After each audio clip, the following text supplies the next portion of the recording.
Thoughts of Billal বলেন, ছেলেটাকে আসলে আমি এই জায়গা থেকে ভালোবাসি, ওকে আমি কাছ থেকে দেখছি, পাবনা চলে এসেছি। এটা তো পাবনা নাকি? ওর জন্য আমি টিকিট আজকেই কনফার্ম করব। এটা কোথায় আমরা?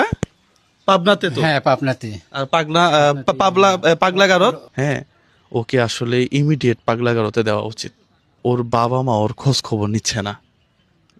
ওর বাবা মা ওকে ওই পাগলা কুত্তার মতো ছেড়ে দিছে। এই ছেলেটা বিশ্বাস করেন আর সর্বোচ্চ 6 মাস ওর রাস্তায় রাস্তায় ঘুরবে, ওর শরীরে কোনো কাপড় চোপড় থাকবে না। পাগলাগারদের একটা টিকিট আমি এই পাবনা থেকে ম্যানেজ করে হয়তো 2-1 দিনের মধ্যেই আপনারা আরেকটা ভিডিও বানাবেন। হ্যাঁ, যে ওর জন্য আমরা একটা টিকিট অলরেডি কনফার্ম করে ফেলছি।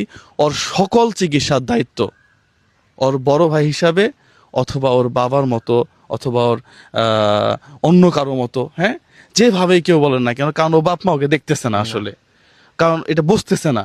হ্যাঁ, এজ এ বাবার জায়গা থেকেই আমি ওর দায়িত্বটা নিতে চাই।